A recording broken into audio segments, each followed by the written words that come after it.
Ces banquiers qui avaient imaginé des modèles très spéculatifs ont entraîné une récession mondiale. Un autre monde est-il possible ? Moi, j'aurais tendance à commencer en disant c'est le nôtre qui n'est plus possible. La démocratie, c'est pas uniquement le fait d'aller voter, encore faut-il voter pour des valeurs. Nous vivons dans un monde où les choses ne sont pas véritablement bien réparties et partagées. Je ne suis pas sûre que le seul progrès qui vaille soit l'accès au bonheur. Le bonheur de Voltaire, c'est il faut cultiver son jardin. De façon générale, on ne peut pas mieux faire qu'avec les anagrammes. Vous prenez l'anagramme de Carpe Diem, ça donne « ça déprime ». En neurologie, on sait que je ne peux prendre conscience du bonheur que si auparavant j'avais eu du malheur. Le bonheur, c'est la sensation de vivre ce à quoi on aspirait. Je crois qu'une des plus belles conquêtes de l'espace, c'est d'avoir pris cette conscience de notre planète. Il ne faut pas avoir fait Polytechnique pour comprendre que 3 personnes ou 4 personnes dans une voiture, c'est mieux que 3 ou 4 voitures par personne. La révolution numérique, elle permet de faire des économies sur cette révolution industrielle passée. Qu'est-ce qui a organisé le monde tel qu'il est ? C'est bien les êtres humains. Parce que l'école, c'est une chance pour nos enfants. C'est une chance. En 68, on revendiquait une certaine légitimité de la rue par rapport à celle des urnes. Les secours arrivaient toujours trop tard. J'ai un ami très proche dont la femme s'est radicalisée récemment. Elle a fait des études, des très hautes études. Elle avait un bon métier. Et que n'importe quel progrès technique conduit à une amélioration morale. Il me semble que plus personne ne croit ça. La société française, elle est en proie à un certain nombre de morcellement. Il y a des jeunes qui ont tendance à se radicaliser. Ceux qui veulent tenter de faire, d'instituer une société sans artistes ont du boulot. Le critique littéraire, après la sortie de Madame Bovary, a écrit « Monsieur Flaubert n'est pas écrivain ». Qu'est-ce qui vous fait choisir le sujet d'un roman ? Cette accumulation des connaissances, il faut l'ingurgiter, il faut l'absorber, il faut la comprendre. Je trouve ça difficile de ne pas être optimiste. Évidemment, le défi qui nous arrive maintenant, c'est le défi du changement climatique. Je crois qu'il ne faut pas qu'on soit résigné, il faut qu'on soit des engagés. Et nous avons tous ce pouvoir de changer le monde. Les grands sages chinois, Bouddha disait, ils ont 2 immenses oreilles et une seule bouche, parce qu'il faut écouter 2 fois plus qu'on ne parle. Je considère que l'allongement de la durée de la vie est une très bonne nouvelle. Mais il y a une chose qui est très importante, c'est que l'information scientifique circule et passe au grand public. Ces grandes villes, les gens ne viennent pas parce qu'ils trouvent du travail, ils viennent parce qu'ils viennent de campagnes qui sont ruinées. Je crois que savoir que l'autre, celui qui est en face de toi, possède des trésors qu'il peut t'apporter, quoi. C'est quoi l'amour qui va faire qu'on reste le proche de celui qui se fragilise ? Comment ça marche l'amour ? On ne sait plus. Et j'ai commencé la musique, je crois, déjà dans le ventre de ma mère. On demande de plus en plus à la recherche d'avoir des résultats à court terme. Je dis arrêtons ces logiques suicidaires d'austérité. Que la gauche, normalement, est liée au progrès. Croire au progrès, c'est croire que le futur peut être différent du présent. Je pense qu'avant mon exposé, cet exposé, vous aviez les idées claires. J'espère maintenant qu'elles seront confuses.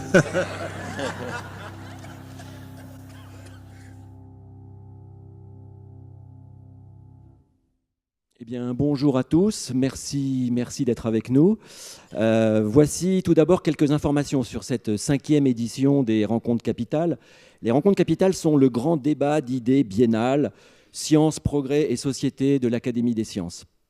Pendant 48 heures, sous la coupole et dans la grande salle des séances de l'Institut de France, les principaux acteurs scientifiques, économiques, politiques et culturels en France débattent avec 5000 spectateurs des grandes mutations de notre monde, si nombreuses actuellement. Ce débat, comme tous les débats des Rencontres Capitales 2018, a été préparé par un panel d'étudiants, jeunes diplômés, coordonné par la plateforme Nova. La 5e édition des Rencontres Capitales est également le premier événement de débat en France, accessible aux sourds et malentendants, grâce à la Fondation pour l'audition.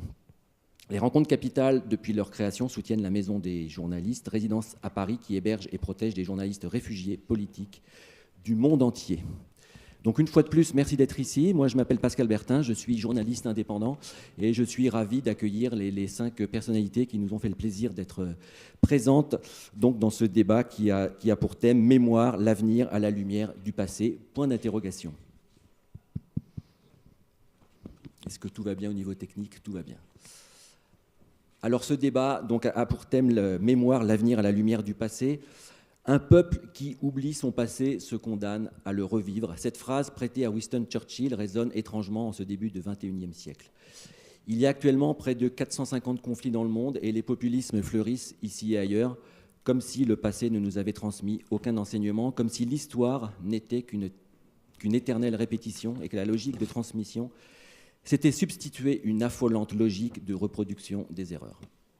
Nous sommes ballottés entre devoir de mémoire et amnésie collective, injonction de transmettre et volonté de faire table rase. N'existe-t-il pas pourtant une mémoire collective qui traverse le temps et devient le ciment des nations, des peuples, une histoire commune qu'on célèbre et qui nous lie? Comment transmettre une fidélité mémorielle à la génération qui vient? Comment faire pour que le passé ne passe pas? Comment conserver une mémoire vive autrement que dans un cloud? Et si la numérisation du monde était une chance pour la mémoire? Mais la multiplication des moyens de communication et la célébration de l'immédiat ne nous condamnent-ils pas à vivre éternellement dans le présent? Qu'est-ce que notre passé et notre présent nous disent des prochaines décennies du XXIe siècle? Penser que l'histoire se répète peut-il donner du sens à notre présent? Voilà en gros les thèmes que nous allons aborder aujourd'hui et les questions auxquelles nos 5 participants vont répondre. Alors je vais les présenter, nos 5 participants. Je vais commencer à ma droite. Peut-être ça sera à la gauche pour certains d'entre vous, mais en gros, donc je vais commencer par les 2 personnalités à ma droite. Donc Alexandre Orlov, ancien ambassadeur de Russie en France, secrétaire général exécutif du dialogue de Trianon. Donc Alexandre Orlov, vous avez fait une grande partie de votre carrière à Paris, à différents postes de l'ambassade de Russie. Vous avez été également représentant de la Fédération de Russie auprès du Conseil de l'Europe à Strasbourg. Et le 14 octobre 2008, vous avez été nommé par le président de la Fédération de Russie ambassadeur extraordinaire et plénipotentiaire en France. Et le 1er décembre suivant, vous avez également été accrédité auprès de la principauté de Monaco. À vos côtés, Nathan Schlanger. Donc Nathan Schlanger, vous êtes professeur d'archéologie à l'École nationale des Chartes. Vous êtes donc archéologue et historien de l'archéologie. Après un master et un PhD à l'université de Cambridge en 1995, puis un postdoc à Oxford en 1998, vous avez rejoint l'Institut national d'histoire de l'art, l'INA, pour la coordination scientifique du projet européen AREA, les archives de l'archéologie européenne, jusqu'en 2008. En 2005, vous étiez par ailleurs recruté à l'Institut national de recherche archéologique préventive, l'INRAP, en charge de la mission Recherche et développement international. Suite à un HDR à Paris 1 en 2012, vous avez intégré l'équipe de recherche de l'École du Louvre, avant d'être élu directeur d'études en archéologie à l'École nationale des Chartes en 2014. En face de vous, Patrick Boucheron. Donc Patrick Boucheron, vous êtes à la fois historien, professeur au Collège de France, spécialiste du Moyen-Âge et de la Renaissance, et particulièrement en Italie. Vous êtes depuis 2015 président du Conseil scientifique de l'École française de Rome. Vous avez été élu la même année professeur au Collège de France sur la chaire Histoire des pouvoirs en Europe occidentale, 13e, 14e siècle.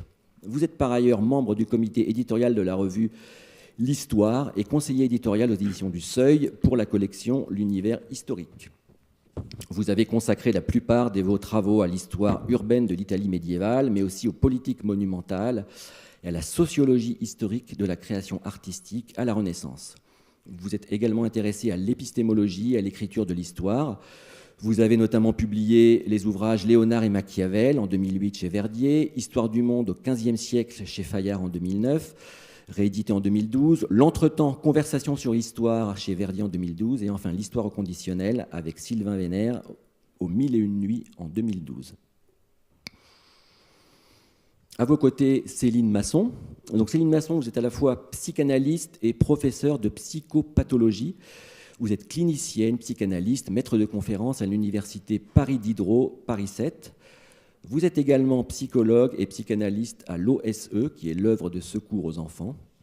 Vos thèmes de recherche sont la force du nom, l'apparition-disparition, l'exil et le visage, l'approche psychanalytique du dessin d'enfant et l'anthropologie du visuel.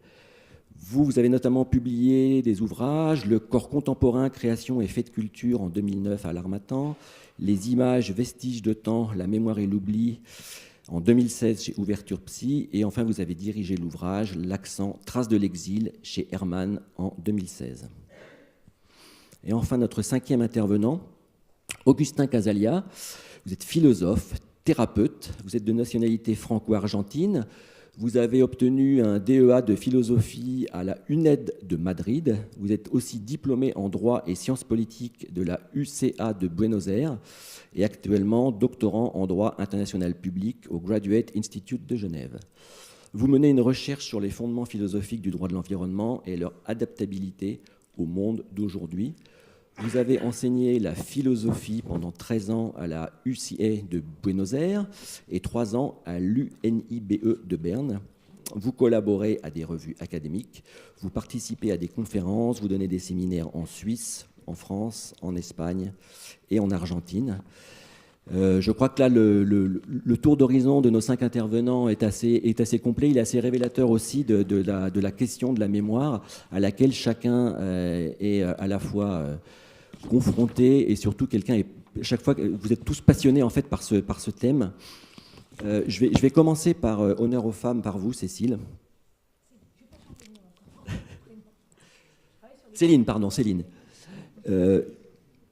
Dans le cadre de toutes vos recherches, quel est votre lien plus spécifique à la mémoire? Comment en êtes-vous venu à vous intéresser à la mémoire? Comment la mémoire est devenue un petit peu la partie prenante de vos recherches et de vos travaux? Alors effectivement, je travaille en tant que psychanalyste, la mémoire m'intéresse beaucoup. Pardon? D'accord. Voilà, en tant que psychanalyste, je m'intéresse évidemment à cette mémoire freudienne. Vous voulez que je dise un petit peu comment j'en suis venue? Oui, exactement. Quel a été durant votre carrière, durant votre carrière professionnelle, comment vous en êtes venu à vous passionner, à vous intéresser, à faire des recherches sur le sujet? Donc à double titre, d'abord en tant que psychanalyste, m'intéressant à cette question non pas forcément des souvenirs, mais aussi de la manière dont on oublie des événements, notamment avec les patients que l'on peut suivre. Mais je me suis également intéressée au traumatisme de la Shoah, et donc à la mémoire finalement, la manière dont les rescapés de la Shoah ou les enfants cachés ont pu témoigner aussi de ces événements. Voilà, donc je me suis intéressée effectivement essentiellement à cette mémoire traumatique. Et par rapport à vos ouvrages, comment vous en êtes venu aux thématiques qui vous sont chères et que vous avez développées dans les différents ouvrages que vous avez publiés? Oui, donc comme je vous ai dit, ce qui m'a beaucoup intéressée, alors notamment vous parlez peut-être de ce dernier ouvrage sur la mémoire et l'oubli, à partir d'images, pour tout vous dire, puisque je m'intéresse beaucoup aussi à la fonction de l'image dans l'appareil psychique. J'ai travaillé avec un artiste, Michel Nedjar, qui a photographié des médaillons dans un cimetière juif à Bagneux, et ces images donc ont passé par le temps. J'aime beaucoup dire que ces images de visage sont passées par le temps et s'effacer avec le temps.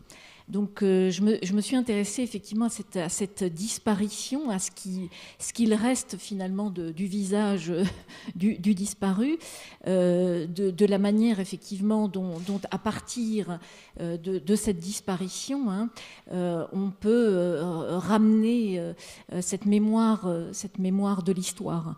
Donc c'est à partir de ces visages et à partir du travail de l'artiste, à partir de ce travail donc d'images, de médaillons, que j'ai pu reprendre cette question de l'effacement. Alors cette volonté finalement d'effacer l'histoire, d'effacer la mémoire, d'effacer le souvenir des morts, et de rappeler que malgré tout, malgré ce passage du temps, les traces restent. Il y a quelque chose de l'histoire qui reste. Donc on a fait ce travail d'ailleurs avec Jean-Paul Demoule, archéologue, qui a pu faire cette préface à ce livre et dialoguer avec nous, avec cet artiste, puisque l'artiste finalement est celui qui vient retenir l'histoire, retenir en tout cas les visages. Ce travail, cette quête en tout cas des visages dans les images, j'allais dire, du quotidien. Enfin bon, l'artiste est en quête d'images et cette image qui nous rappelle effectivement la mémoire des morts. Donc c'est vraiment, c'était voilà, une métaphore aussi, ces médaillons, pour témoigner aussi finalement de ce qui reste de ces disparus. Il reste cette mémoire, puisque voilà, on a voulu cette volonté farouche de destruction, en tout cas jusqu'à toute trace du vivant. C'est pour témoigner aussi que finalement tout ne disparaît pas. Voilà. Très bien, merci beaucoup. Patrick Boucheron, votre parcours en 2 mots, et qu'est-ce qui vous a amené, vous, à travailler plus spécifiquement sur l'histoire et encore plus spécifiquement sur celle de l'Italie? Je suis historien, donc tout historien, inévitablement, ne connaît du passé que ce qui affleure dans le présent. Et voilà pourquoi, au fond, la promenade urbaine à Rome, notamment, était, pour Freud, évidemment une métaphore obsessionnellement qui renvoyait obsessionnellement à sa propre quête de ce qu'était une profondeur psychique. Voilà pourquoi, au fond, le motif archéologique inévitablement nous réconcilie et nous rassemble autour de ce qui n'est pas tout à fait une table. Parce que, évidemment, la question qui nous importe, vous disiez, Madame, que nous passons les choses, les images, par le temps, mais le temps, lorsqu'il passe, où reste-t-il? Quand reste-t-il? C'est une question qui est à la fois philosophique, archéologique, politique, historique. Que deviennent les choses passées? Elles ne disparaissent jamais tout à fait, et pourtant, moi je suis historien de choses très anciennes, de sociétés qui, d'une certaine manière, n'ont laissé presque aucune trace, il faut dire, du Moyen-Âge, qu'il a presque totalement disparu, et que nous n'en voyons qu'une sorte de squelette blanchi, ce qui nous fait d'ailleurs faire des erreurs de perspective, en surdéterminant, par exemple, ce qui reste par rapport à ce qui a disparu. Et donc, cette question-là, c'est une question qui n'est pas, je dirais, le propre de l'historien, parce que l'historien n'est pas un philosophe du temps. Il n'a pas à répondre à cette question, qu'est-ce que le temps, mais ça l'accompagne. Augustin, pour compléter donc avec la table qui est à ma gauche, comment vous jugez justement les travaux sur la mémoire par rapport à ce que vous enseignez, et surtout par rapport à votre parcours, pour essayer de comprendre un petit peu quel est votre rapport à la mémoire? La question me semble pertinente, car si je pense un instant sur la question, je dirais qu'il n'y a pas un seul pas dans mon travail académique, mais aussi dans ma vie personnelle, où la question de la mémoire n'a pas été d'une manière plus ou moins cachée et en jeu.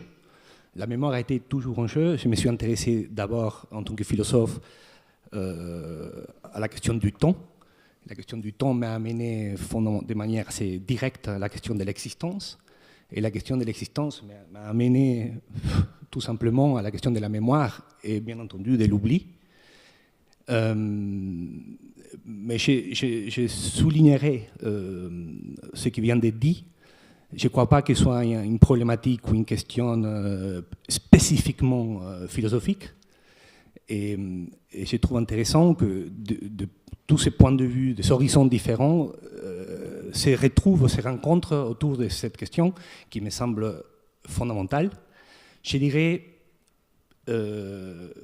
que j'ai appris aussi dans mon travail thérapeutique jusqu'à quel point la souffrance psychique, existentielle, est en rapport à des manières singulières de rentrer en rapport avec notre passé, nos passés. Et je vois jusqu'à quel point certaines de ces manières porte véritablement préjudice à l'existence humaine. C'est-à-dire que là, du coup, la mémoire n'a plus du tout, ne se trouve plus du tout dans un horizon théorique, mais vraiment tout à fait existentiel. C'est-à-dire que chacun de nous doit faire quelque chose avec notre passé, avec notre manière, et j'insiste, il y a différentes manières de rentrer en rapport avec nos passés, et il faut quand même assumer la manière propre et voir jusqu'à quel point ces manières ouvrent ou ferment des horizons. Je dirais ça pour l'instant. Très bien, merci beaucoup. Monsieur Orlov, Alexandre Orlov, votre rapport à la mémoire est peut-être un peu différent dans la mesure où donc vous avez été ambassadeur de Russie en France. Donc votre rapport à la mémoire, au passé, comment vous le définiriez? Comment...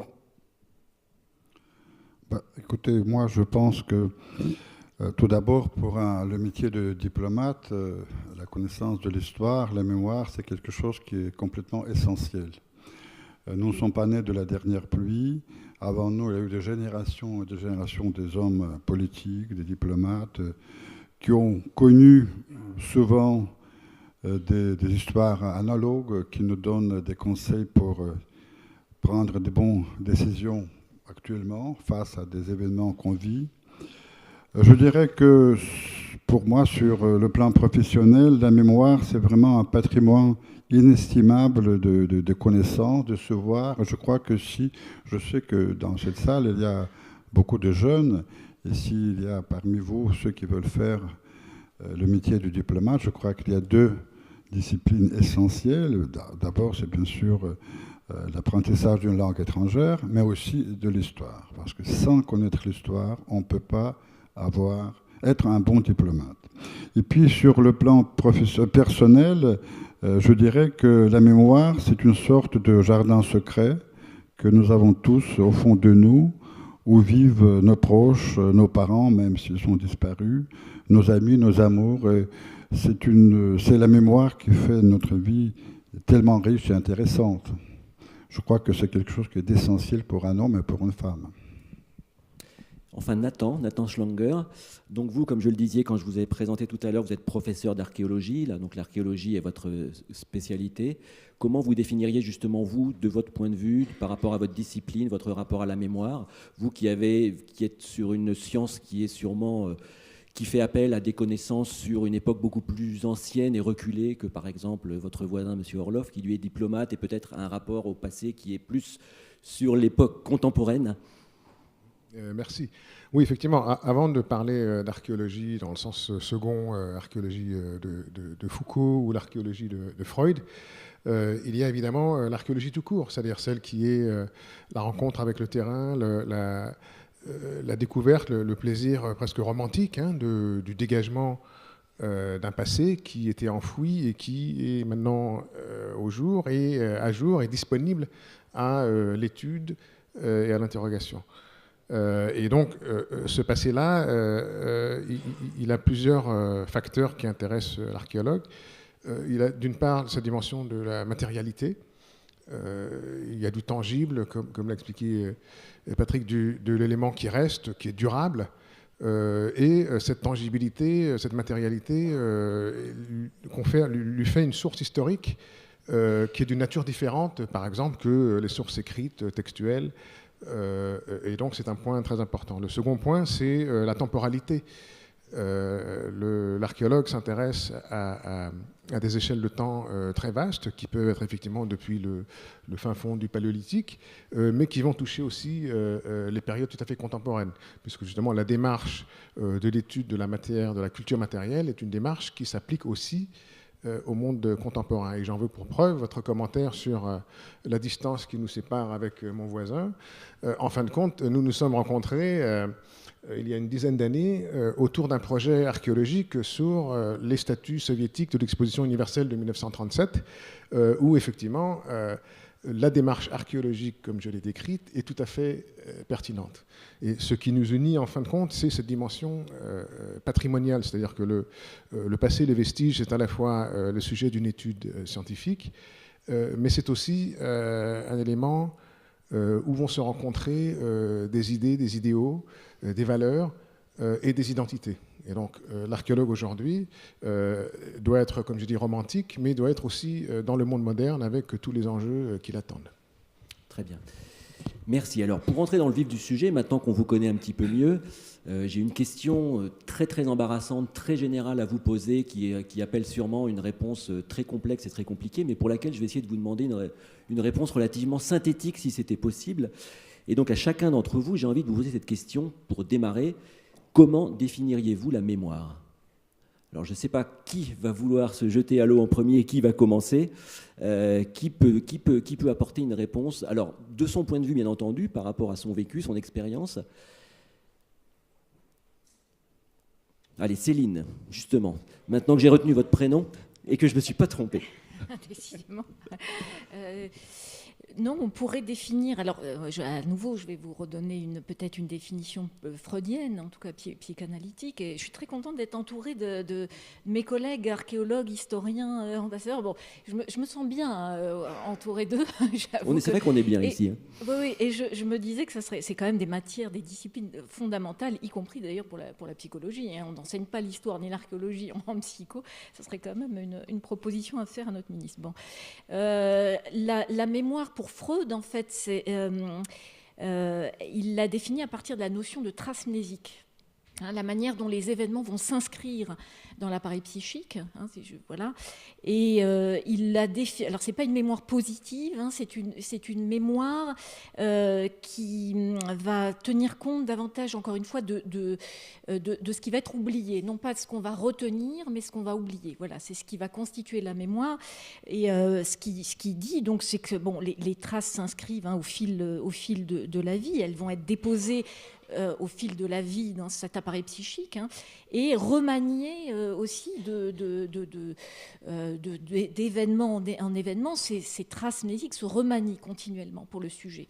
Donc au point où on aura parfois l'impression qu'on aura oublié quelque chose, mais c'est pas complètement, ça disparaît pas. Hein, l'oubli n'est pas la disparition des traces. L'effacement de la mémoire. Hein, c'est dissimulé. Voilà, ces souvenirs seront dissimulés et sont réactivés à telle ou telle occasion de la vie, et notamment dans les rêves. Hein.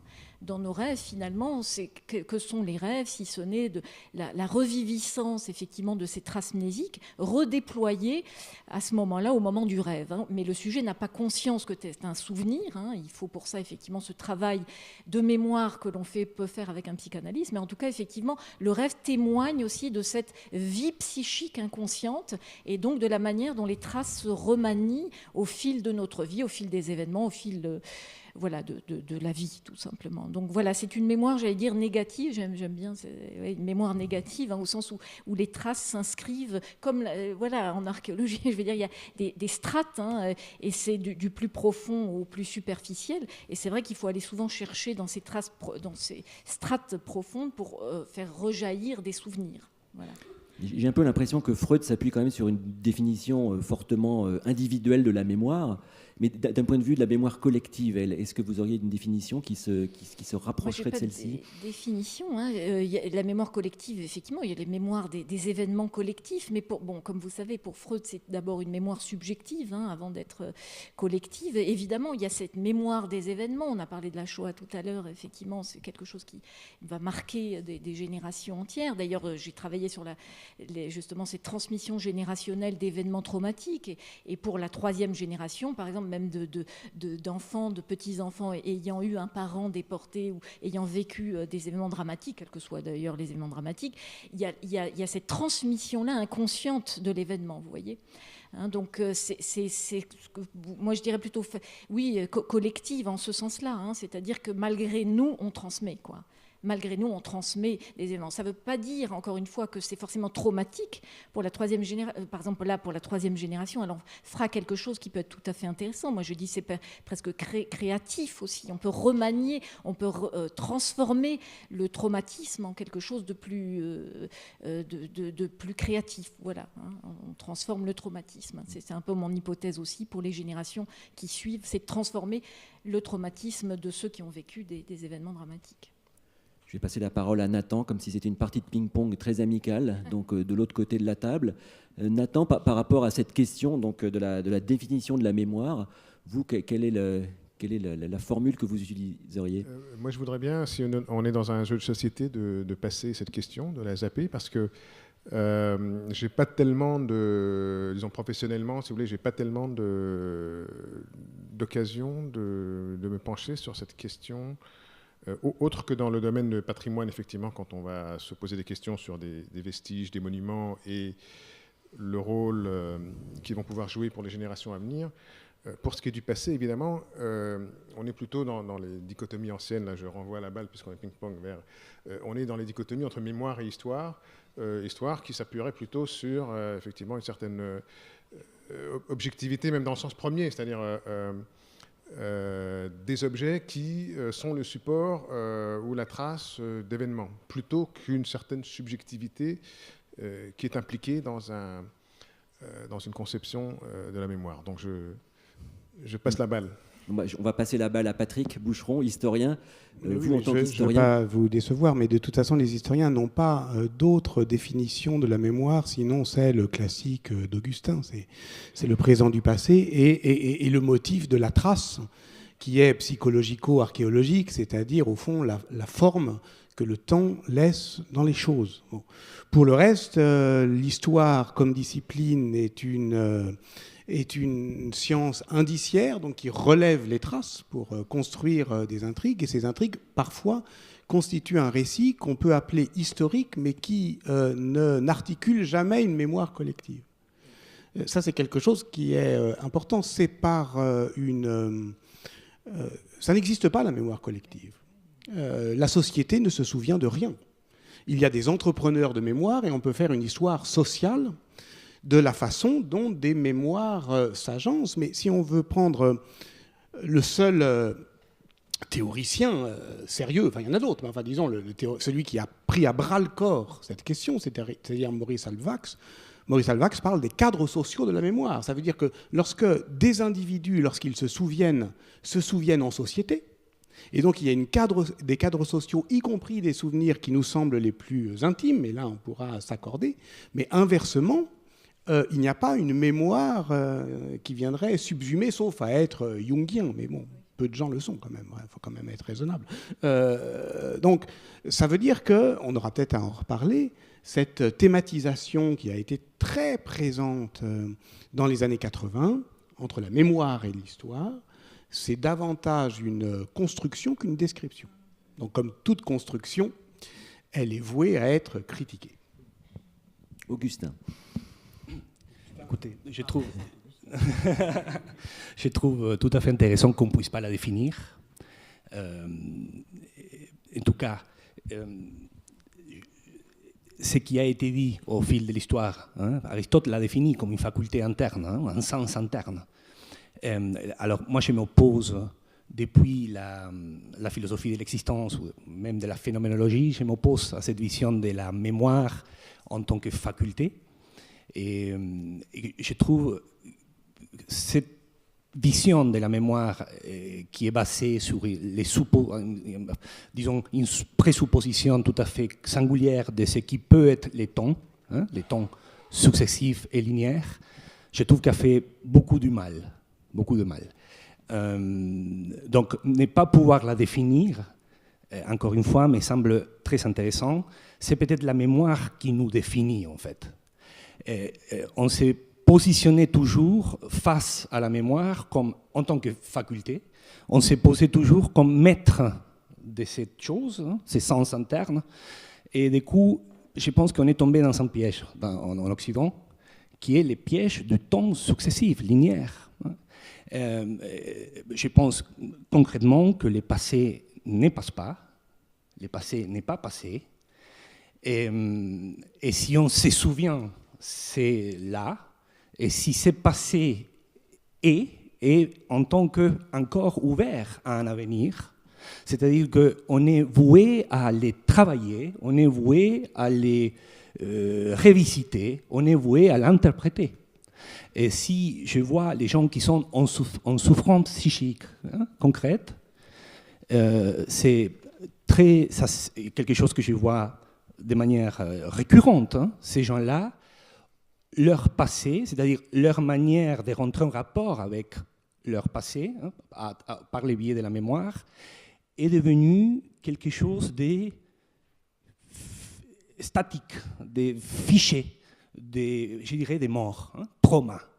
Et du coup, le travail qui est un travail salutaire est justement, par le biais de la mémoire, de multiplier ces points de vue et de faire de ces passés quelque chose encore avec un avenir.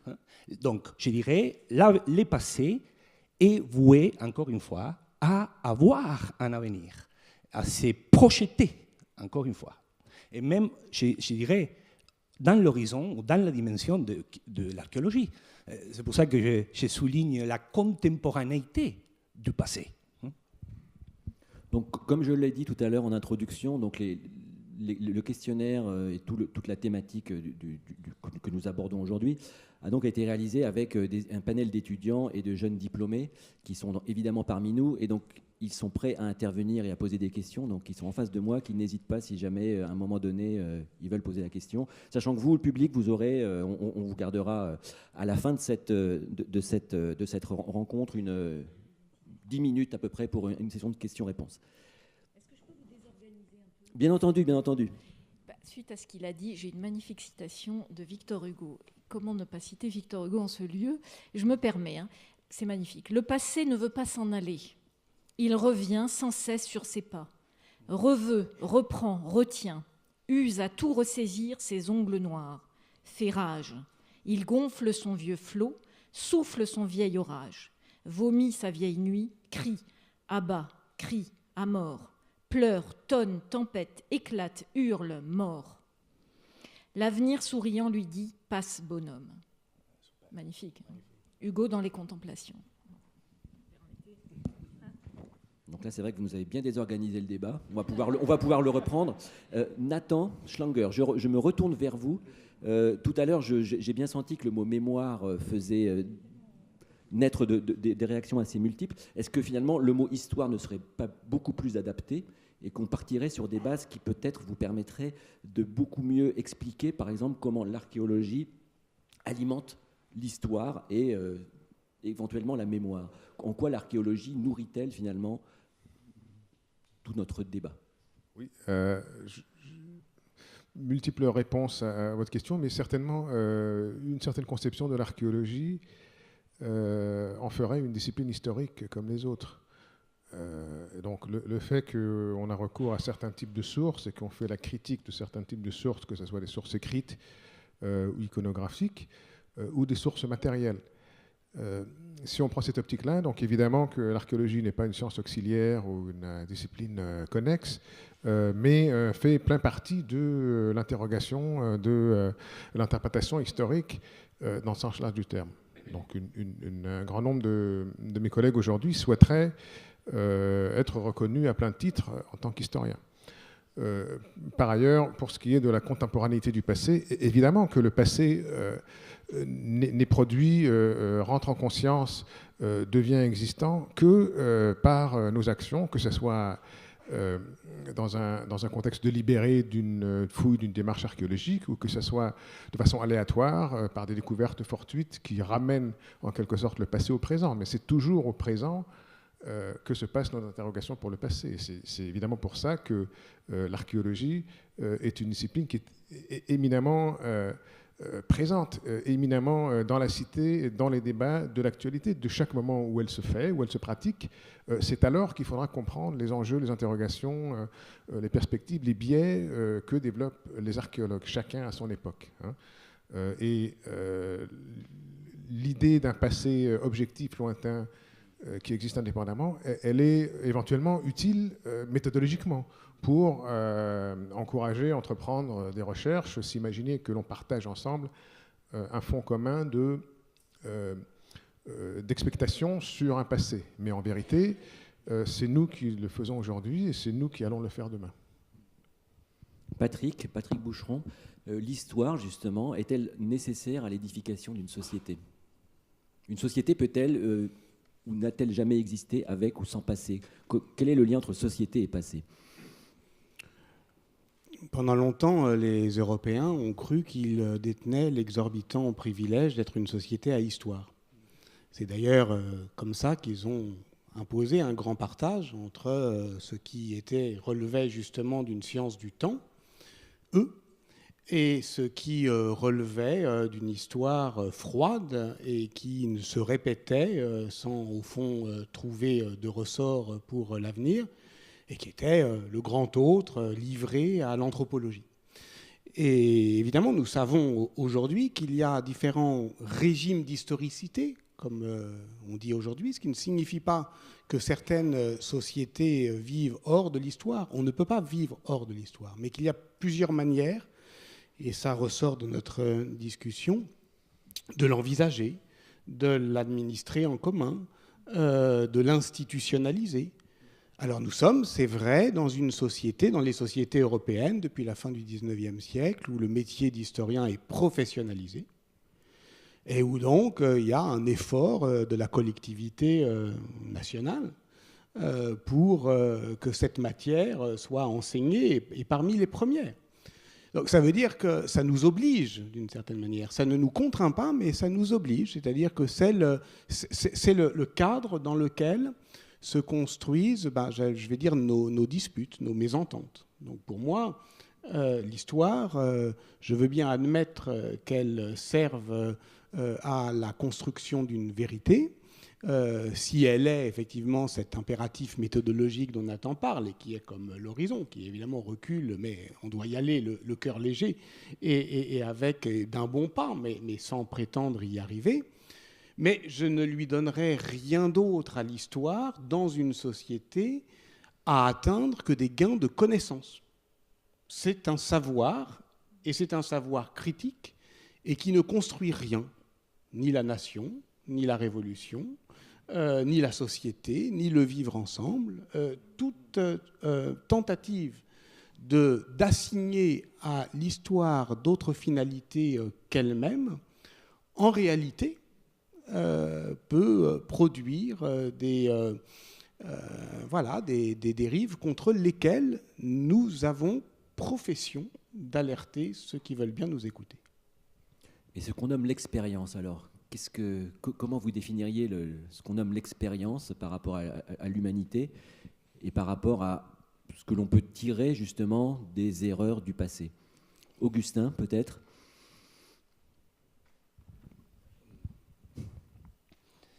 Alors, je dirais, mais là, du coup, je ne parle plus de l'histoire, je parle donc de la mémoire. Votre question vise plutôt la mémoire, notre rapport avec le passé, ou en tout cas l'historicité personnelle. Alors, je dirais, et là, je suis vraiment tout à fait d'accord avec ce qui vient d'être dit, c'est-à-dire la manière comme on rentre en rapport avec ce qui a été, la manière comme se produit la transmission, la tradition, ce qu'on appelle la culture, définit, je dirais, notre décadence ou notre santé. C'est-à-dire que en tant qu'être qui existe là, il en va du passé par rapport à ce qu'on peut ouvrir, par rapport à ce qu'on peut construire, par rapport à ce qu'on peut faire. C'est-à-dire que notre dynamisme concret dépend en quelque sorte de la manière ou des manières qu'on rentre en rapport avec ce qui a été. Ça, pour moi, c'est direct, c'est-à-dire que l'expérience sommes nous. Nous sommes passés. Nous sommes passés. Je ne dis pas nous sommes l'histoire. Nous sommes passés.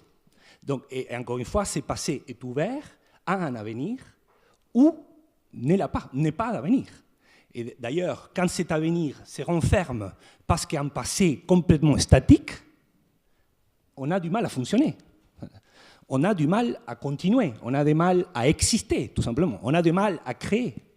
Parce que, quelque part, ce qui nous intéresse peut-être, en tout cas ce qui m'intéresse à moi, c'est comment est-ce qu'on fait pour continuer?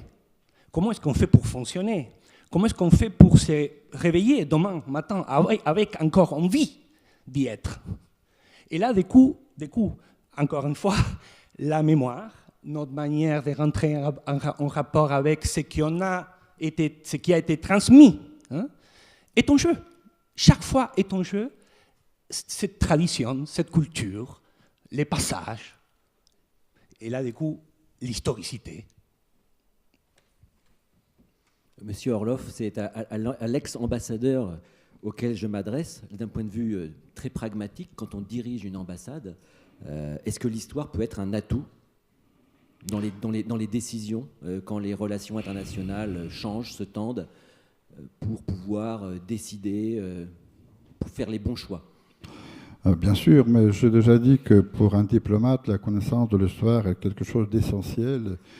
Et puisque quand on dirige une ambassade, quand on vit la vie actuelle, les événements, les tensions qu'on connaît, alors moi je me dis toujours que derrière, les gens qui étaient avant nous, ils ont déjà souvent vécu les mêmes histoires. Et ils ont trouvé des bonnes solutions. Alors, nous ne devons pas réinventer la bicyclette, en quelque sorte. Nous devons tout simplement jeter un regard sans doute critique vers le passé et tirer les enseignements qu'il faut de ce passé, de ces solutions qui ont été trouvées. Et par exemple, aujourd'hui, on dit souvent que nous vivons entre la Russie et l'Occident une nouvelle édition de la guerre froide. Bon, nous l'avons vécu il y a à peu près 30 ans.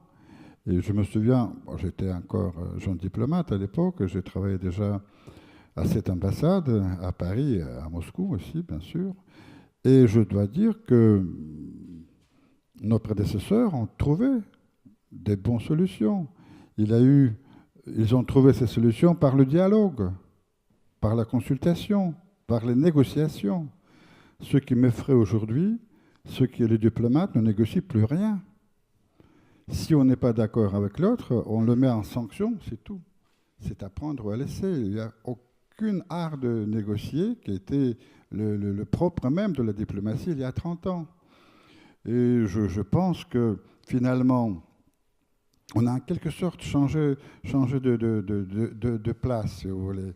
La Russie et l'Union soviétique et l'Europe dans les années 70, et maintenant la Russie et l'Occident. Et alors, l'arme que l'Occident a utilisée contre l'Union soviétique pour détruire un État totalitaire, c'était les contacts humains, les contacts entre les hommes. Et moi, je suis convaincu qu'aujourd'hui, pour sortir de cette spirale de tension que nous observons avec beaucoup d'inquiétude, il n'y a pas d'autre arme que les contacts humains. Il faut refaire le même chemin. Il faut refaire les contacts entre les hommes et les femmes. Et d'ailleurs, c'est pour cela que les deux présidents, le président Poutine et le président Macron, ont décidé l'année dernière de créer ce forum de la société civile franco-russe auquel ils ont donné le nom de dialogue de Trianon. Bien sûr, le dialogue de Trianon, c'est un petit pas en avant, mais dans la bonne direction. Renouer les contacts entre les hommes. Alors, voilà, c'est un exemple tout à fait concret qui montre, à mon avis, d'une façon tout à fait claire, à quel point, pour un diplomate, il est essentiel de bien connaître l'histoire et de se servir de cette histoire pour chercher des solutions à des problèmes d'aujourd'hui. J'ai une question qui vous concerne tous. Enfin, j'aimerais tous avoir votre point de vue à votre niveau. Pourquoi est-ce que les dictatures, systématiquement, s'attaquent à l'histoire ou au passé, veulent soit l'effacer, soit le transformer et le retourner en leur faveur? C'est quand même assez frappant quand on observe l'histoire à la fois ancienne, récente. Nathan, je ne sais pas si vous me regardez un petit peu circonspect. Si vous voulez, le passé, l'histoire sont un atout politique qui est suffisamment malléable, flexible, notamment quand on parle du passé matériel de l'archéologie, pour permettre la construction de différents types de discours légitimateurs.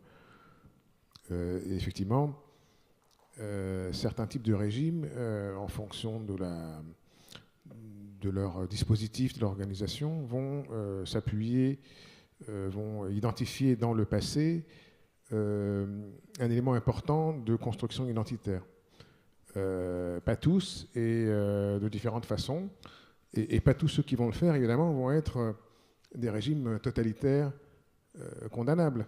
Hein, parce que la construction du musée des Antiquités nationales à Saint-Germain-en-Laye, la célébration de Solutré par François Mitterrand, c'est aussi une forme d'appropriation, de focalisation du passé. A contrario, j'avais travaillé en Afrique du Sud en comparant les discours identitaires du maréchal Smuts dans les années 30, mais surtout Nelson Mandela et Thabo Mbeki. Nelson Mandela ne s'intéresse pas à l'histoire. La construction de la Nouvelle-Afrique du Sud, pour lui, n'avait pas de recours au passé. Alors que Thabo Mbeki, au contraire, veut puiser dans les données paléontologiques sur le berceau de l'humanité comme un lieu fondateur d'une Nouvelle-Afrique du Sud, d'une Nouvelle-Afrique, etc. Donc la question est très variable et effectivement, il faut faire œuvre d'historien avec un peu de modestie et d'attention aux sources pour essayer de comprendre dans chaque cas de figure quelles sont les appropriations, quelles sont les implications et comment ça fonctionne. Si je peux rajouter, à mon avis, alors, pour répondre à votre question, pour moi, la réponse, elle est très claire. Je crois que les dictatures veulent effacer l'histoire, tout simplement pour mieux manipuler les peuples. Quand le peuple n'a plus de mémoire, quand il ne se souvient plus de l'histoire, on peut le manipuler tant qu'on veut. Et ce qui m'inquiète, c'est que cette attitude vers l'enseignement de l'histoire, de plus en plus négligée, ce n'est pas le propre uniquement des dictatures, mais aussi des États démocratiques actuels. Et je constate que dans nos États, la Russie, la France, l'Europe, l'histoire, dans le programme d'études, j'ai des jeunes enfants qui vont dans les deux écoles russes et françaises, et je peux comparer, l'histoire occupe une place de plus en plus moins petite dans les programmes d'études. Et ça m'inquiète beaucoup, puisque si nous voulons développer le sens du civisme chez les jeunes, l'histoire est une discipline obligatoire.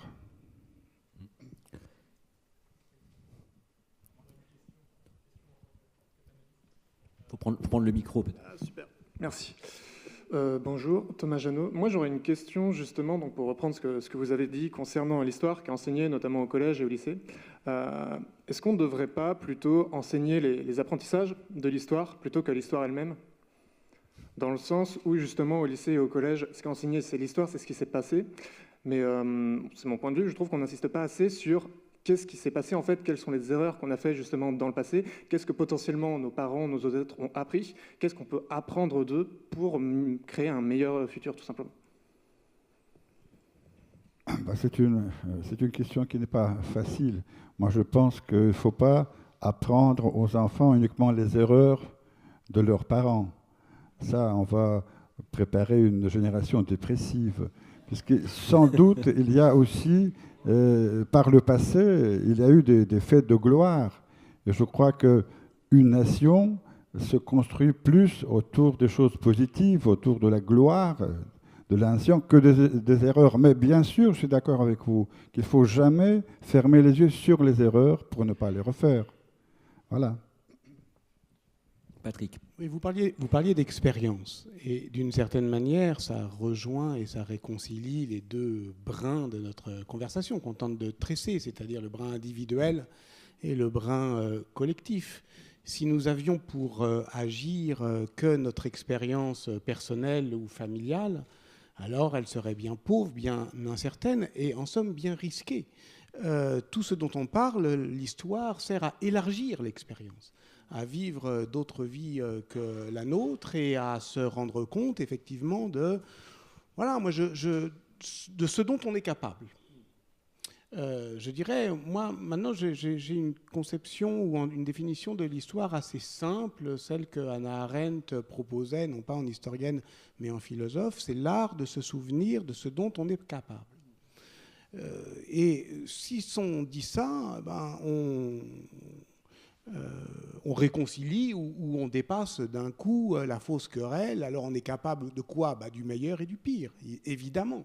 Et on n'a pas à choisir entre enseigner la gloire ou la honte. En réalité, on n'enseigne ni l'un ni l'autre. Ce qu'on tente d'enseigner, et là je tente de vous répondre, c'est quand même l'enquête historique. Moi, j'ai toujours scrupule à parler de choses que je ne connais pas directement et je suis un enseignant d'histoire, mais qui n'a jamais enseigné dans les conditions spécifiques de l'enseignement secondaire. En revanche, je crois à la solidarité de ce métier, la solidarité de ses méthodes. Et je pense que quelles que soient les conditions dans lesquelles on l'exerce, ça reste le même métier. Et ce métier consiste à transmettre en même temps des savoirs et les méthodes qui permettent de les construire, et à faire comprendre que l'histoire ne nous tombe pas du ciel, que si on la dit, si on se risque à la raconter, c'est pas parce qu'on est inspiré, c'est pas parce qu'on est autorisé à le faire, c'est parce qu'on a travaillé en fonction d'une méthode et que n'importe qui, appliquant la même méthode, doit arriver au même résultat. Et donc, par conséquent, ces résultats, ils ne sont pas infaillibles. La méthode, elle est en partage, et c'est ça qu'on doit apprendre. Et c'est en cela que l'histoire, elle est émancipatrice, non pas par ses contenus. C'est pas parce qu'on va... c'est vraiment, je trouve, cette incroyable naïveté de notre temps qui croit qu'on programme des enfants comme des ordinateurs et qu'une ligne de programme d'histoire va déterminer le devenir d'une société. Mais ce n'est pas parce que dans la ligne de programme on va dire que la colonisation est ceci ou cela que d'abord on va le croire, que ça va être enseigné comme ça. Non, ce qu'on enseigne, c'est quand même une méthode. Et donc de ce point de vue-là, il me semble que oui, ça peut réconcilier cette question. Et donc c'est pour cela que, bien sûr que c'est la méthode historique qui en soi est subversive, qui en soi est corrosive, qui en soi décape toutes les certitudes. Et au fond, lorsque vous dites que les régimes autoritaires s'attaquent à l'histoire, oui, mais pas au récit, à la méthode. Ils s'attaquent aux archéologues, ils s'attaquent aux archivistes, ils s'attaquent aux bibliothécaires, c'est-à-dire qu'ils s'attaquent à tout ce qui permet effectivement de s'emparer de la chose. Ils peuvent s'attaquer aux traces aussi.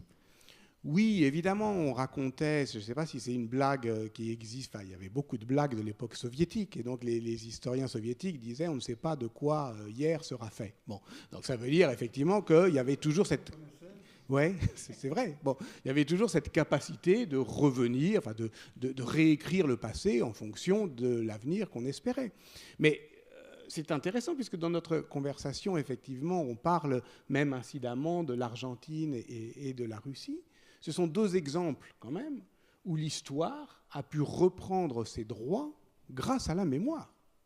Aujourd'hui, nous thématisons histoire-mémoire comme si l'histoire était justement ce qui nous permettait de résister à cette folle du logis, l'effervescence mémorielle qui vient saccager ce bel endroit qu'est justement l'hôtel particulier de l'historien qui sait.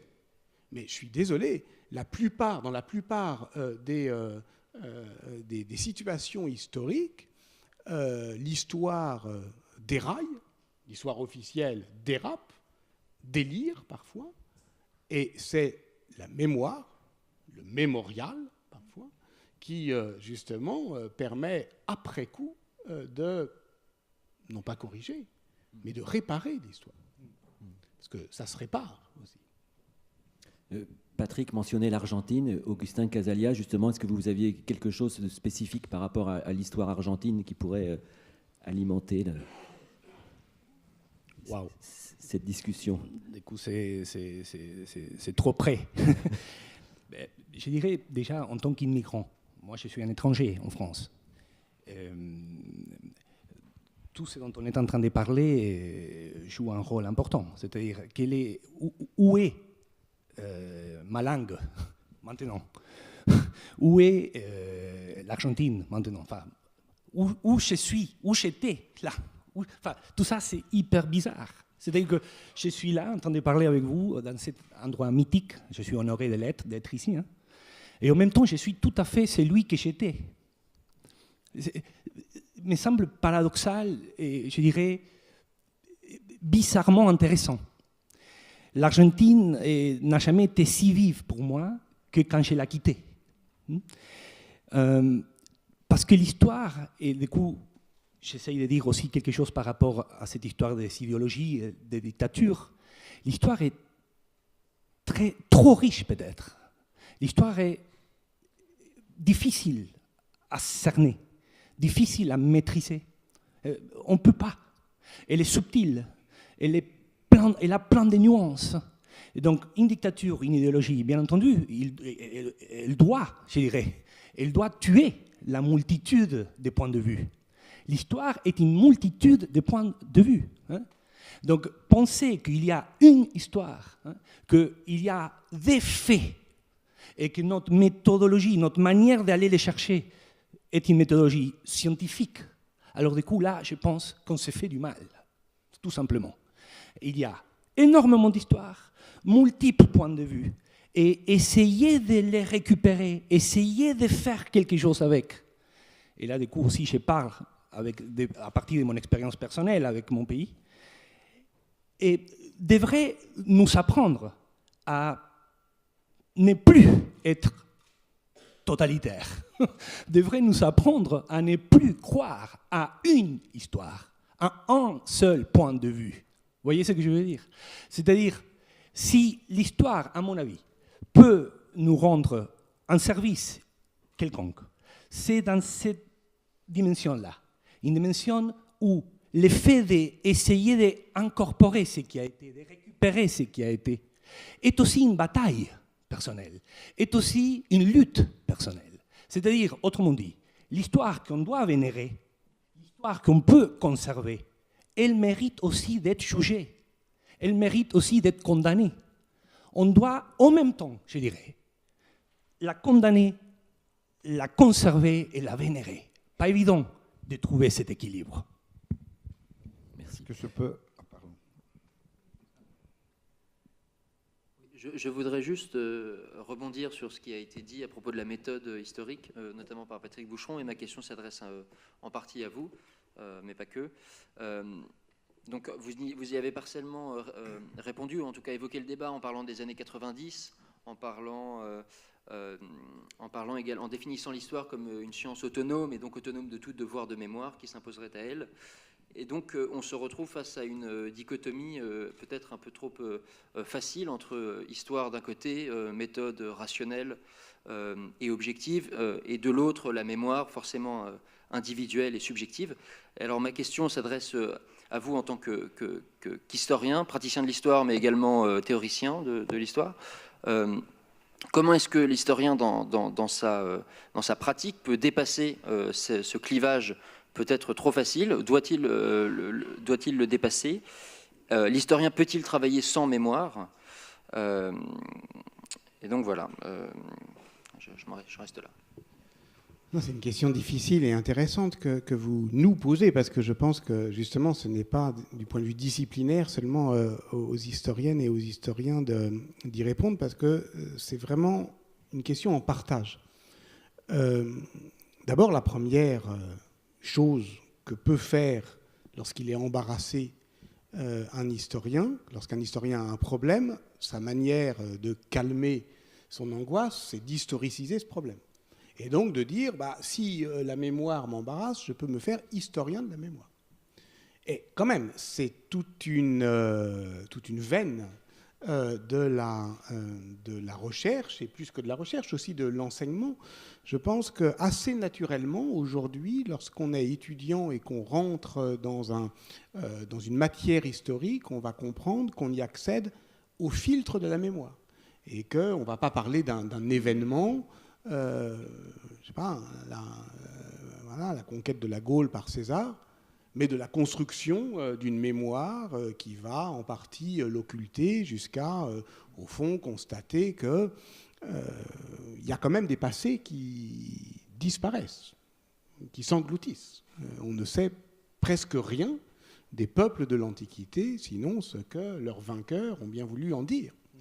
Et donc, par conséquent, pour faire l'histoire de cela, là je prends justement un exemple un peu dégagé de nos hantises contemporaines, il faut bien justement partir de l'archéologie de la mémoire. Donc c'est une première manière de vous répondre, c'est qu'on doit, mais dans tous les sens du terme, à la fois méthodologique et moral, comprendre la mémoire. On doit la prendre avec soi, non pas comme une adversaire, mais comme la partenaire, effectivement, d'une opération historiographique. Voilà. Et ça, c'est quelque chose qui me semble important à rappeler parce que, encore une fois, et vous le disiez, monsieur, et on le sent dans notre conversation, vous aussi, c'est que ce n'est pas une question méthodologique ou disciplinaire. Ça nous regarde parce que les usages, ce qu'il faut dire aussi, c'est qu'on peut se plaindre effectivement de ce qu'on appelle le présentisme, hein, c'est-à-dire le fait que nous sommes obsessionnellement accrochés à l'arrogance du présent parce que encombrés de notre passé et incapables de construire un avenir. Et donc que ce serait au fond la même chose que d'être empêché par la fièvre commémorative et au fond incapable de construire un futur désirable. Bon, c'est ce qu'on appelle le présentisme. Mais dans ce cas-là, c'est pas que le problème des historiens, c'est le problème de tout le monde. Et tout le monde est quand même confronté à la multiplication, à la diversité des usages sociaux de l'histoire.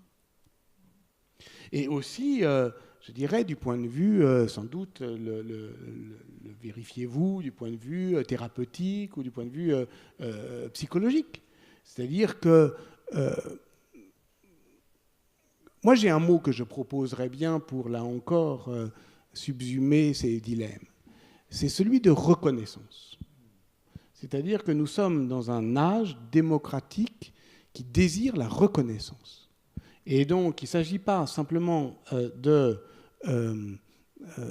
d'accueillir ou pas des mémoires qui revendiqueraient des identités à réparer ou à revendiquer, mais de reconnaître la diversité de nos destins, de nos devenirs, de nos sensibilités, de nos provenances, etc. Et c'est ça qui avance. Et c'est ça qui, évidemment, justifie le fait que nous ne serons pas d'accord. Que l'histoire est aussi l'art de circonscrire, je dirais, l'arène où nous pourrons nous accorder sur nos désaccords. La mésentente, mais pacifique, effectivement, où nous négocierons nos différences. J'ai une question qui s'adresse à tous, qui concerne, on va légèrement changer de sujet, notre époque actuelle et l'impact que peuvent avoir les nouvelles technologies sur la mémoire, le rapport à la mémoire. En gros, les nouvelles technologies, que ce soit par rapport à l'immédiateté de l'accès, l'immédiateté via les réseaux sociaux, les capacités de stockage qu'on peut avoir, ont-elles un impact finalement négatif sur la mémoire? Est-ce qu'elles ne risquent pas de fausser, quelque part, le rapport de l'humain à la mémoire?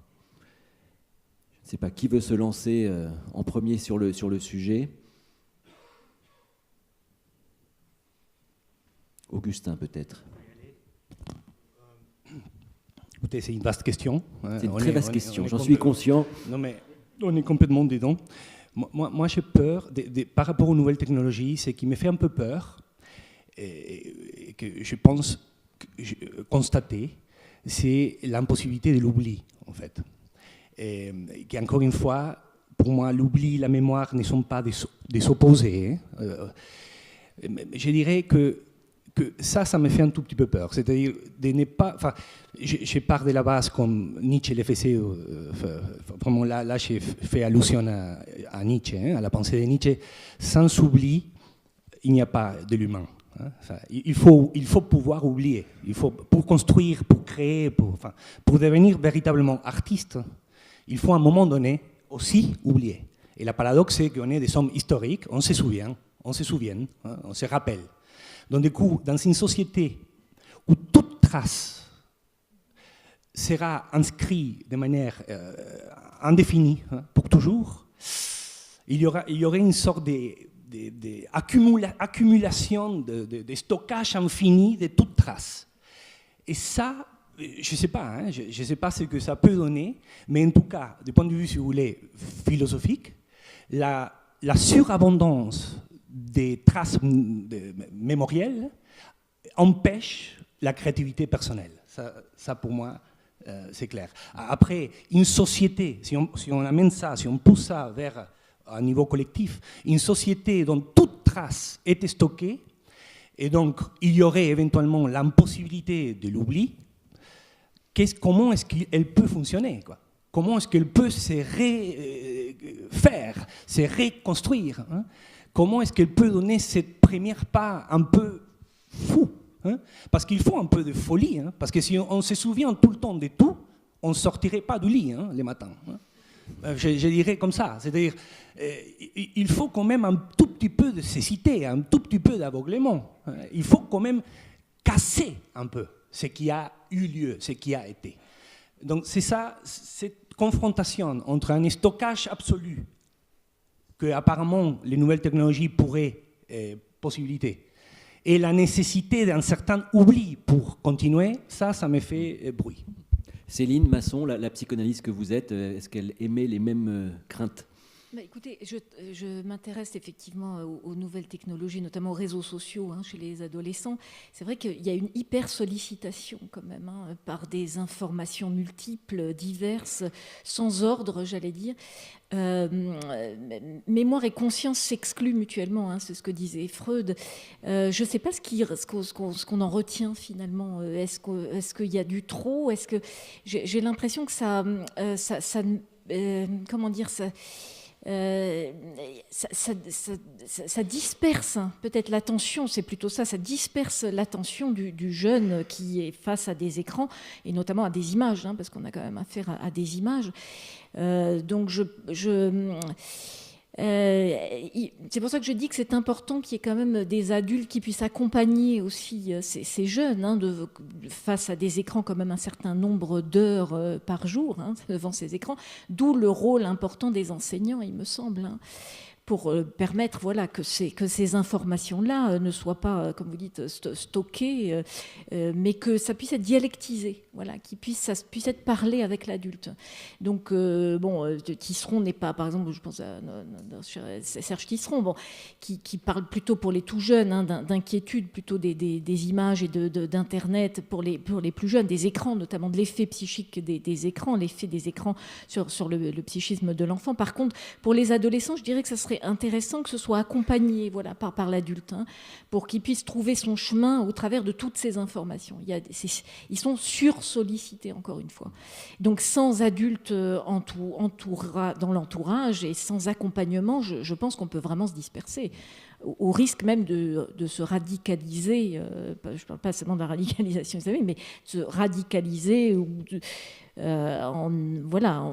ce soit du côté du sectaire ou être happé par différents chemins peut-être plutôt inquiétants, surtout pour ces adolescents qui sont en voie de construction et parfois dans une période quand même fragile. Hein, voilà, donc c'est ce que je peux dire. Oui. Patrick Boucheron, je vous vois acquiescer. Vous êtes oui, j'acquiesce. Tout à fait d'accord. Avec ceci, peut-être... parce que vous savez, moi je suis médiéviste dans le civil, et c'est intéressant parce que d'une certaine manière, pour moi, la révolution numérique ne me dépayse guère, parce que au fond, c'est comme si elle refermait une parenthèse qui est celle que Michel Foucault appelait la fonction auteur, par exemple, le fait que nous étions habitués à ce qu'un texte soit assigné à un nom propre, et aujourd'hui, les textes circulent de manière dispersée et sans qu'il soit nécessaire pour les rendre efficaces, socialement efficaces, de les identifier à un nom d'auteur, par exemple.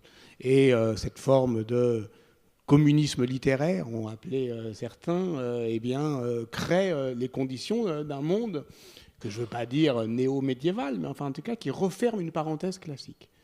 C'est d'ailleurs pour ça que les esprits classiques sont si désemparés dans notre monde et que paradoxalement le Moyen-Âge retrouve un petit peu de vigueur. Parce que, par exemple, la chose qu'on pourrait discuter, c'est que les écrans et les réseaux sociaux plongent les jeunes, et pas seulement les jeunes, dans un monde d'images, assurément, mais aussi et surtout dans un monde d'écrit. C'est-à-dire qu'on n'a jamais autant écrit qu'aujourd'hui. Et on n'a jamais autant lu qu'aujourd'hui. Sauf que, évidemment, ce n'est pas ce que les vieux, comme nous, attendent et aiment et connaissent. Mais ce sont des pratiques de l'écrit. Et ça, c'est quelque chose qui échappe totalement si on ne revient pas, justement, à l'archéologie des écritures pragmatiques, à toute une histoire plus fine, plus modeste, moins noble, celle justement des mémoires singulières, des mémoires familiales. Et c'est là où la question de l'archive de l'intime, par exemple, peut retrouver une actualité presque inaperçue jusque-là. Le temps a très très vite passé. Je me rends compte qu'il y a moins de 10 minutes avant la fin de notre débat. Donc je vais vous passer la parole si vous avez des questions. Voilà, on vous fera passer un micro. Et puis surtout, mettez-vous debout pour qu'on puisse bien vous voir et que vous puissiez être filmé. Une question. Le micro va venir.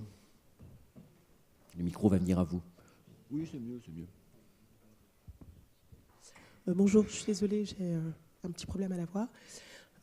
Alors, moi, je trouve que le discours, le débat est très policé, puisque finalement, moi, j'ai à peine 40 ans, ou déjà 40 ans, je ne sais pas, et je me dis que j'ai l'impression que nous sommes des cancres du passé. C'est-à-dire, moi, j'ai l'impression qu'on répète inlassablement nos erreurs du passé. Alors, comment est-ce qu'on peut construire un avenir meilleur si on ne sait pas apprendre du passé? Moi, j'ai l'impression qu'on n'apprend pas, ou pas assez. Qui veut réagir sur les inexorables erreurs du passé qui seraient répétées? Je suis tout à fait d'accord. Je pense que l'histoire nous prévient et ne nous prévient de rien.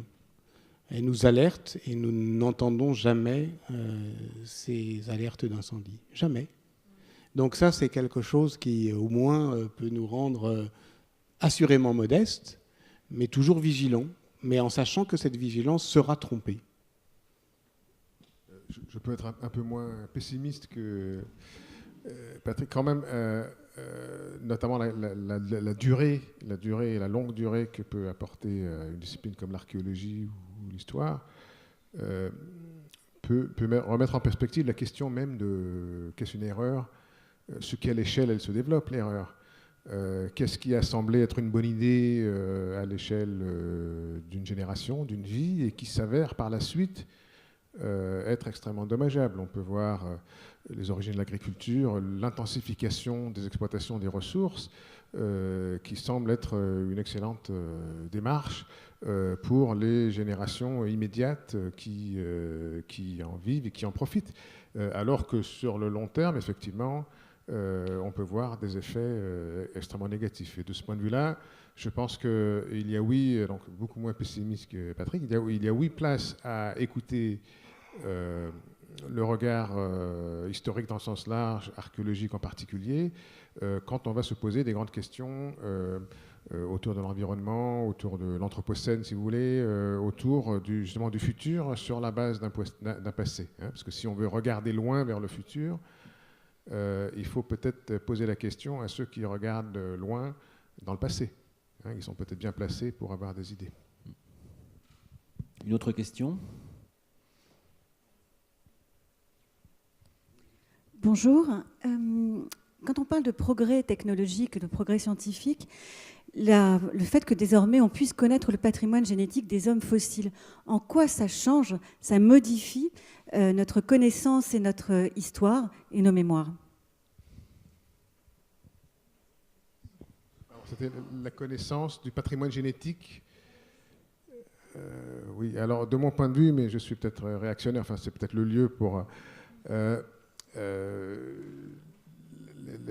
l'intérêt de l'histoire de l'humanité dans le sens large n'est que modérément couvert par les questions génétiques et beaucoup plus par les questions qui vont s'appeler ensuite sociales ou culturelles.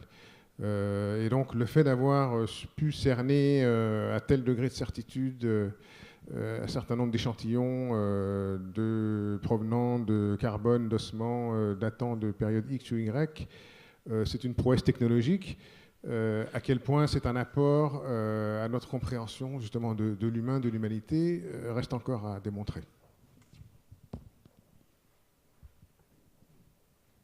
Bonjour, je m'appelle Louise et j'ai 24 ans et ma question c'est par rapport à l'histoire, par rapport au fait que je suis peut-être jeune et peut-être que je m'y connais pas encore assez, mais je la trouve très binaire et c'est soit la gloire, soit quelque chose qu'on met un peu de côté. Et est-ce que la gloire justement d'un pays et d'une nation, c'est pas aussi de faire quelque chose de ce qui est mauvais en fait et d'en faire quelque chose et de pas justement être des cancres de l'histoire, mais justement de ne pas voir que la gloire. Et je trouve qu'un pays, ce n'est pas que la gloire passée. C'est aussi ses erreurs, c'est aussi tout ça. Et ce serait bien de les mettre en avant et travailler vraiment dessus.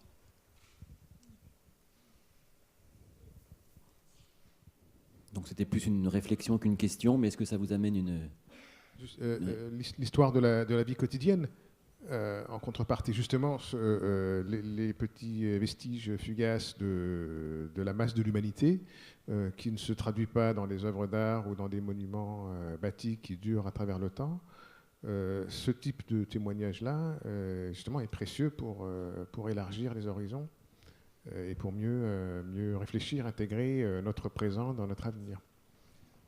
C'est juste par rapport à ce qui a été dit, je dirais, désolé, je vous donne mon dos, je dirais que si on ne critique pas, si on ne juge pas ce qu'on vénère, on tombe malade, direct.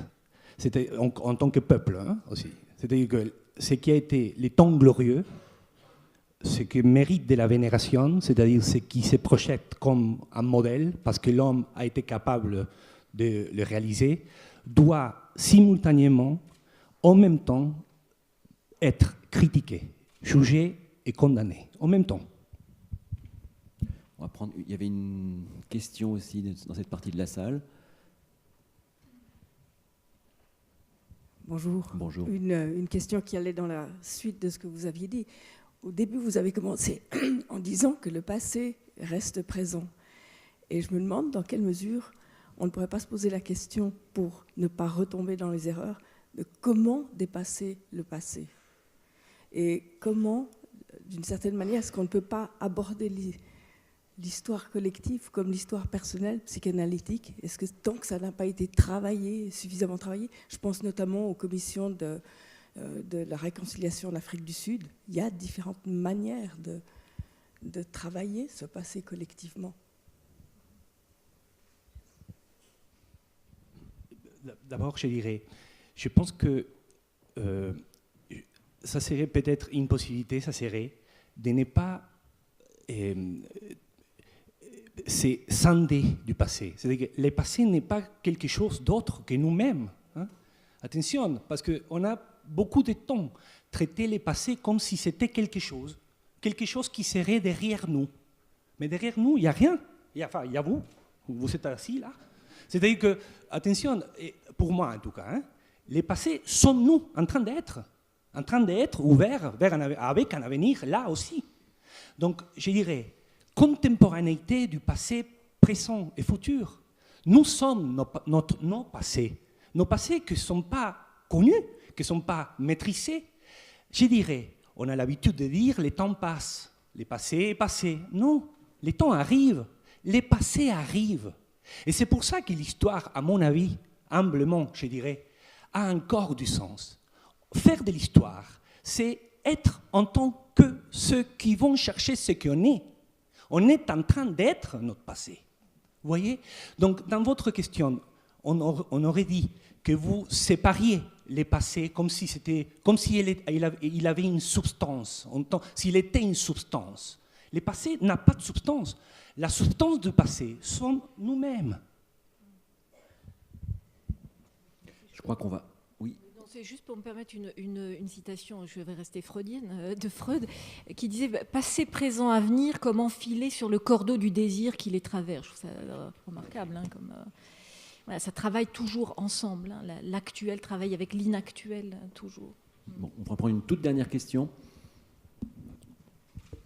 Bonjour, je voudrais, si c'était possible, Monsieur Boucheron, que vous reveniez sur ce que vous avez dit que finalement, peut-être ce vers quoi on avance, c'est d'accepter qu'il y a différentes mémoires, peut-être différentes façons de faire mémoire, et qu'on se mette d'accord sur nos désaccords. Peut-être j'ai mal compris, mais est-ce que vous pourriez préciser, s'il vous plaît? Bah oui, parce que vous avez vu, on n'a pas la même... non seulement on n'est pas d'accord sur ce qu'il faudrait faire, mais même dans une assemblée que vous avez dit à juste titre policée, comme celle de cet après-midi, on ne pose pas le même diagnostic sur ce que nous sommes en train de vivre.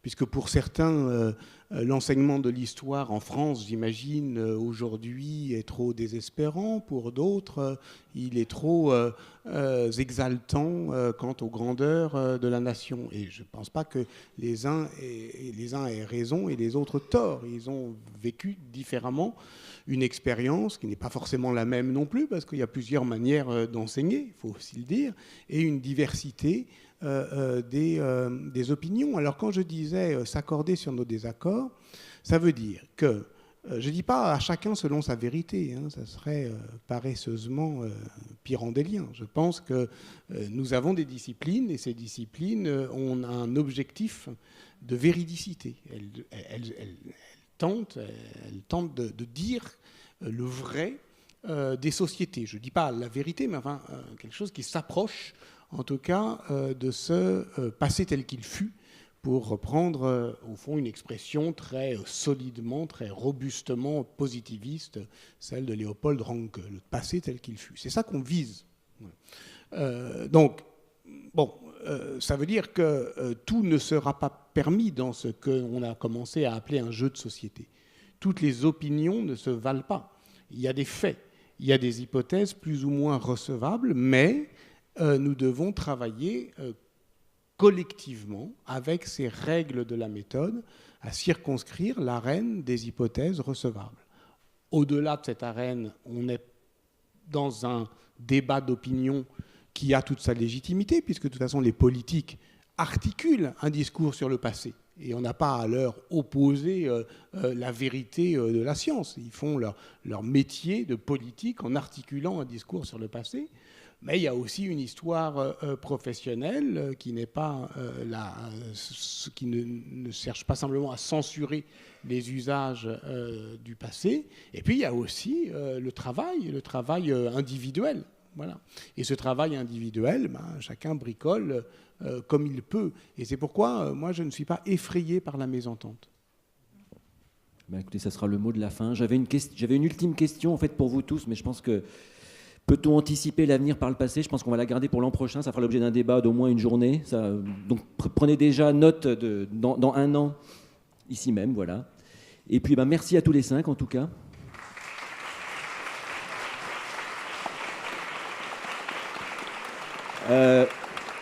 Merci à tous de votre participation. Juste un petit rappel, donc la salle doit être évacuée, donc surtout ne laissez rien pour des raisons de sécurité. En sortant, interdit de fumer dans la cour d'honneur. Et autre information, les débats des rencontres capitales sont visibles en ligne dès cette semaine sur le site www.rencontrecapital.com. Merci à tous, bon week-end.